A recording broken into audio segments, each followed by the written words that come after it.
Hi, my name is Ian Richardson and I'm a contact center sales specialist here at Cisco. Welcome to episode 4 of our Webex contact center demo series.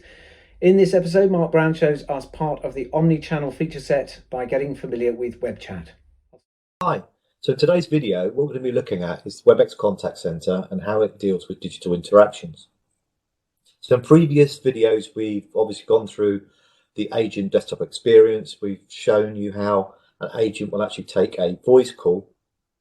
So as you can see, we're logged into our agent desktop. Top right, I can see that I'm available. What I'm going to do is I'm simply going to just switch to our website. So this has been created for our demo platform. So today we're going to be Fly High Bookings.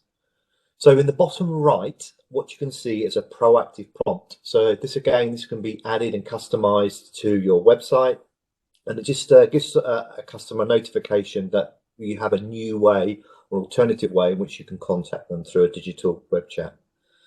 So if I simply click on chat now, it'll provide me or ask me to provide some information. If I just close that down and we just have the chat bubble itself, we can obviously interact with the chat bubble. Because I've logged into the website, it's populating various pieces of information, and that obviously helps an agent because we have some context and understanding of the individual. So the actual chat experience that we have within the platform is actually using Google AI.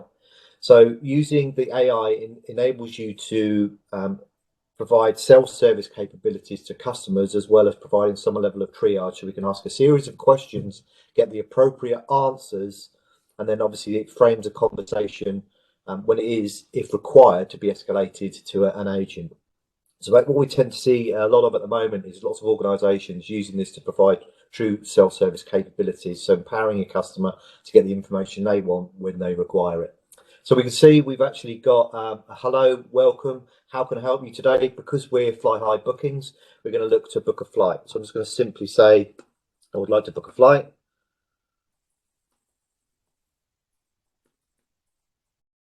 Then what it's going to do, it's going to ask me a series of questions. So the next question will be obviously where I'm flying to and where I'm flying from. So I'm just going to put in London.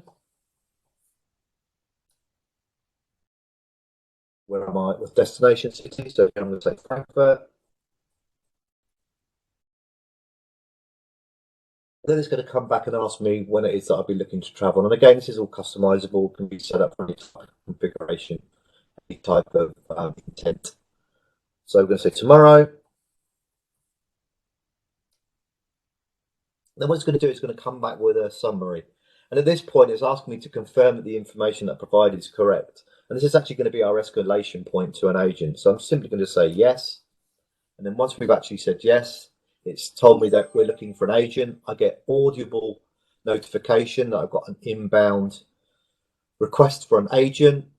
And if we resort back now to the agent desktop experience, we can see at the top that we've got the chat presented to us. Because the customer provided information, we can see the name of the customer, their email, the queue that's been delivered, and I'm simply going to click on accept.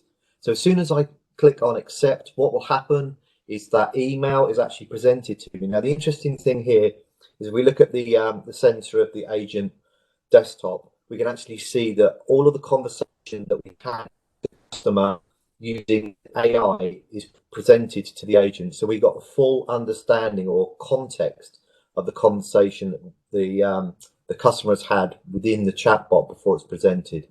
So now we've received this, obviously there are a number of things that we can do. We can have a predefined response in here. We've got a COVID statement, and you can have a whole series of these predefined responses, and they can top and tail or provide some consistency in the information that's provided to a customer. We also have the ability, if we choose, is to attach a file. So I simply just click on it to ask me what it is that I actually want to actually get associated or attached.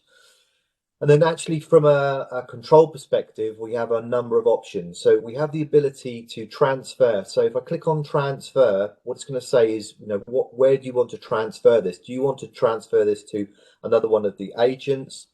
So I can simply drop down and select any other agent, because it may be somebody else that's actually been dealing with this, or based on what the customer's asking, there may be somebody within the team that has more experience, or if it's been queued in correctly, then we have the ability to look at all of the chat queues that we have within the platform, and we can re-queue it. So we have flexibility within the platform to be able to deliver this to the right person to be able to answer the customer query. We also have the ability to conference, so we can have a three-way conversation. So the customer, the agent that's taken this digital interaction, as well as somebody else within the team. We just select them from the drop-down box, and then we can bring those into the conversation itself. On the right-hand side, because we've got this integrated into the Cisco Webex Experience Manager, this is where we're actually collecting that deep view of the customer, an understanding of the voice of the customer. So post any interaction, we're capturing that detail, and that can be provided when an interaction comes in from that particular individual. So in here, we can actually see, and I can actually click through to actually see how they've answered, maybe the type of device, the software on the device, a very low level understanding of the customer experience, and their sentiment in interacting with the contact center. We also have contact history. So here we're actually looking at all of the digital interactions, and we actually get some understanding of the frequency, timestamp, so on and so forth, when they're connected from a digital type of journey. So once we've actually provided the information to a customer, we're simply just going to end. When I end this, obviously it will go into a wrap up. We've got this set for auto wrap up, but it was to do with the flight booking. So I associate this and I click submit. Once you go back to the default agent experience within their desktop, if we actually go back now to the customer conversation, so on the customer's on the website, here we can see the chat information. We can have any information that was actually sent through to us. As you'd expect, if we go now, after it says chat has ended, we actually go to close. We're actually asked, do you actually want to download a transcription? So I can just simply click on this and download that transcription. If I just want to close it, now it's going in to capture that, obviously understanding the customer experience with this chat interaction with the customer. So we can provide a rating, we can add text if we choose to, and then we can simply click submit. Once I've said okay, it's now sending us back to a default message. Both the agent and the customer is ready to go on and ask more questions if they choose. That's pretty much it. So hopefully that's given you a very high level overview to how an agent will actually deal with digital interaction. Thanks, Mark, for another great demo. If you have any questions and want to see more, please reach out to me. My details are on the screen now. You can also reach out to your Cisco account manager, your Cisco partner, or anyone from the Cisco Webex team. And stay tuned for episode 5. Cheers.